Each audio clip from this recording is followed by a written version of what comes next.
പത്തനാപുരത്ത് യുവതിയെ പൊതുവഴിയിൽ വെച്ച് ഉപദ്രവിച്ചയാൾ റിമാൻഡിൽ. പത്തനാപുരം തൊണ്ടിയാമൺ പടിഞ്ഞാറ്റിൻകര വെട്ടിൽ സജീവ് എന്നറിയപ്പെടുന്ന സജീവിനെയാണ് പത്തനാപുരം പോലീസ് അറസ്റ്റ് ചെയ്തത്.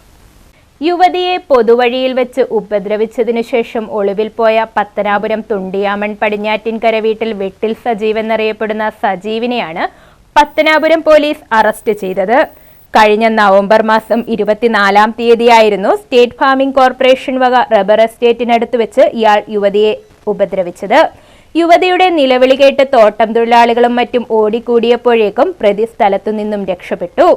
സംഭവത്തിന് ശേഷം മങ്കോട്, പൂക്കുളഞ്ഞി വനമേഖലകളിൽ ഒളിച്ചു താമസിച്ചു വരികയായിരുന്ന ഇയാളെ കഴിഞ്ഞ ദിവസം രാത്രിയിലാണ് പിടികൂടിയത്.